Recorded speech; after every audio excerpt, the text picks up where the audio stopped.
morning, everybody. Just wanted to do a quick video. It's Memorial Day. Happy Memorial Day. I wanted to highlight a couple of gun systems and talk a little bit about these systems and why I prefer them and why I have them. And I guess we could get right to that. But happy Memorial Day. Thank a veteran for their service. I'll show you what we have here on the table. 357 Magnum, that's a Taurus Model 65. It has fixed sights. As you can see though, I have added a Sig Sauer number 6 front night sight to that gun. I do this because, here comes Chance. That's my white English Bulldog. That's Master Sergeant Chance Aroola of the United States Army of Americans. You've seen him in several of my other videos.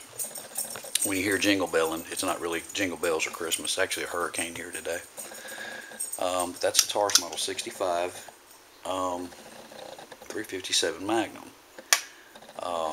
These are 110 grain Winchester, white box Winchester hollow points. That's all they are.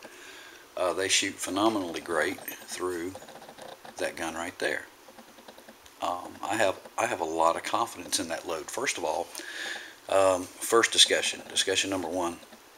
If you're trying to find the perfect bullet for either one of these, any handgun, any sidearm, you'll see a lot of writing online. You'll see a lot of communication online about, well, is this Golden Saber? Is that what I should be using? Is that best for home defense, or is it, a 357? All of them are handgun rounds, and they all are relatively weak compared to a rifle round.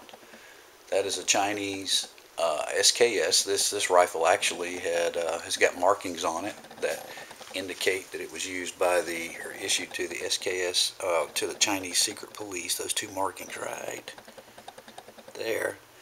It's a fabulous stock. Somebody loved it. The reason I bought it was because that stock was in such good condition.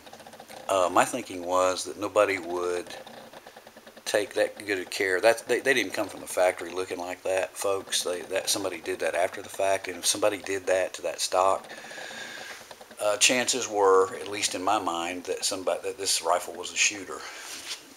While we're on the SKS, that's a Tapco detachable magazine, which is really not necessary. It's perfectly good with the standard 10-round box, but I like the way that looks, and it gives you kind of a forward grip also. Not so much customize these guns, but enhance them.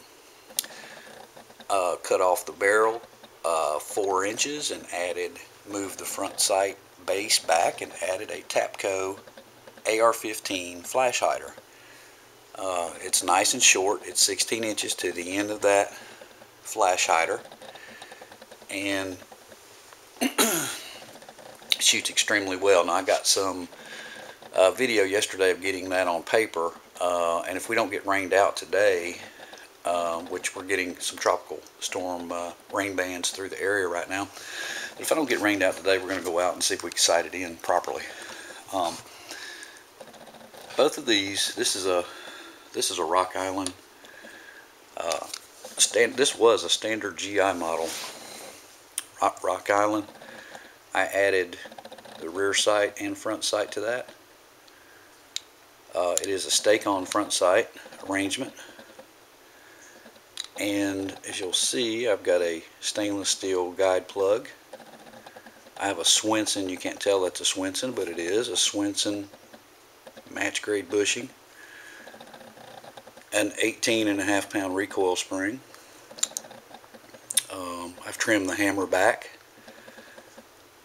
Excuse me. To eliminate hammer bite, because my guns, my 1911s, beaver tail grip safeties are fine if they're already on the gun, but it's not necessary. What bites you is the hammer, and if you reduce the distance of that hammer, the length of that hammer a little bit, you're good to go, no problems. So added some Coca-Cola grips, and I ceramic coated the slide just to give it a little more durability, and to touch up areas where from when I had staked on the front sight. But it has a nice sight profile, nice tall sights. It's a very accurate gun. no reason in the world, in my mind, why I should spend $2,000 or $3,000 for a 1911. I'm sure that they could probably shoot tighter groups than this, but for I guess one of the intents of this video is to talk about practical shooting or defensive shooting. It's not necessary to have a 1-inch gun for that purpose. So 357 Magnum, as you can see, I have a, this might be difficult to see, but I've got a Tyler T-grip on this Taurus.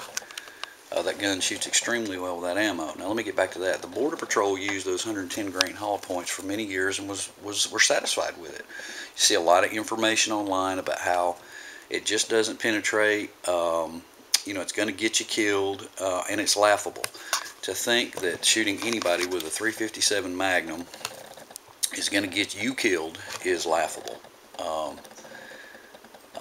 I disagree with that statement. There's a distinct difference in dropping the hammer on one of those rounds and dropping the hammer on a 115 grain 9mm plus P. There is a distinct difference in how this gun recoils and the effect on the target. Now I know that ballistically on paper these rounds are very similar to each other in a plus P plus 9mm 115 grain and this 110 grain Winchester round.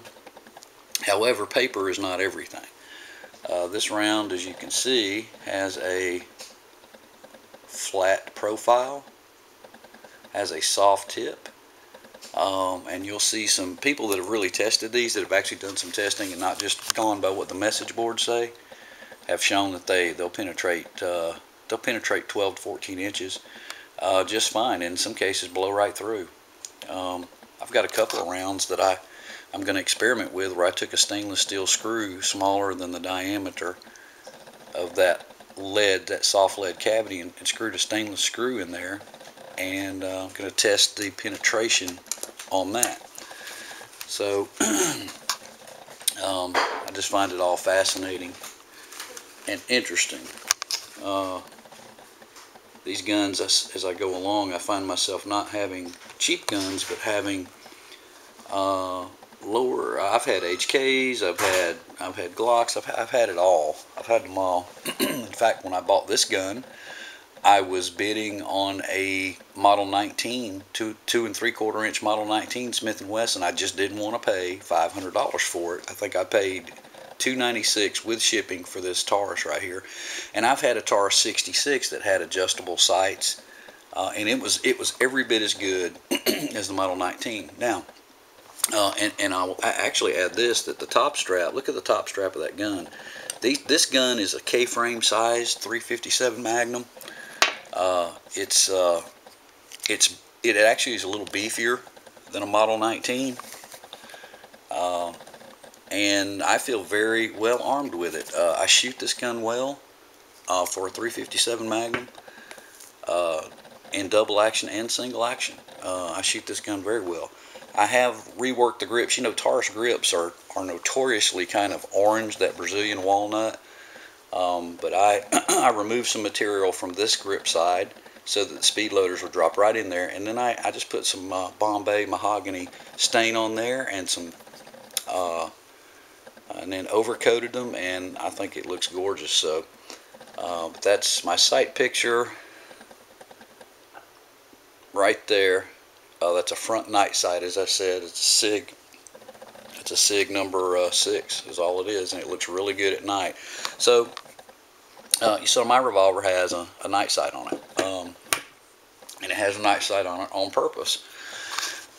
This is for you preppers out there. This is one of my house guns. I won't tell you where I have them all, but this is one of my house guns. My wife can pick this gun up. It's very easy to use. It's powerful.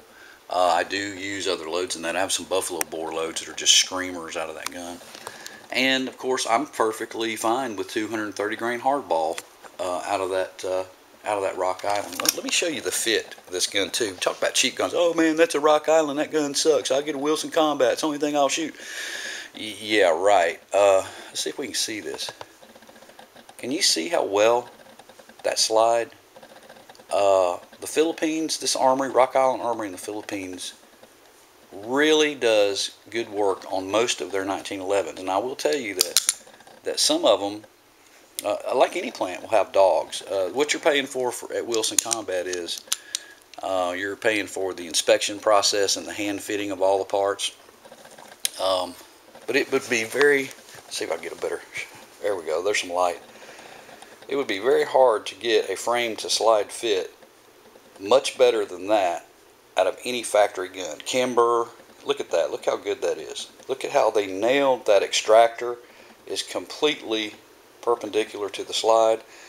There's just enough wiggle room. When I put this Swenson barrel bushing in here, it tightened up that front end just so well, and there is a little bit of play in the slide left to right, but it's just enough that when you get dirt and grime and you know, shooting condition material in there, that it's still going to be reliable. And that's what you want from any defensive gun, first and foremost, is reliable. And that gun has never acted up on me. So there you have it. This is my primary go-to bucket of guns here. And there's really nothing magical or special. You can spend a lot of money for trying to find the best weapon, but I find a good 1911 will function in any environment. It's a known weapons format. It's still a sidearm. And I've got video showing shooting that gun one-handed and with two hands. It's very accurate. 357, just as reliable. I mean, as far as I'm concerned, I won't say that it's more reliable. I've had revolvers jam on me too, but I trust a revolver in up-close situations. You can jam a revolver in someone's stomach and pull the trigger. It's not going to push it out of battery. The blast from the cylinder gap might get you, but and then a nice short rifle of any type, carbine rifle, whether it be a Mini 14, an AK, or SKS. I find this rifle right here to be just as effective as any $1,000 rifle. The distances at which I'm going to be defending my family and myself, or in an urban situation, are going to be probably 200 yards or in. That rifle will do anything I need it to do, and it'll do it for about $100 for 500 rounds. And it shoots pretty goddamn well with that cheap ammo. So, the wonderful thing about these is you can get an SKS, you can put it together the way you want to, buy yourself a case of ammo and put it away for hard times, or you can have fun with it and practice with it and become very proficient. There's nothing wrong with that weapon system. Some, including myself, might even argue that it tops the AK in several areas. And accuracy is one of them. But that's just a little short rundown of some thoughts on primary and secondary weaponry. If you have any feedback, of course, I don't block comments to my channel. Feel free to leave feedback and let me know what you think. Hang 'em High Vacation, Memorial Day. Out.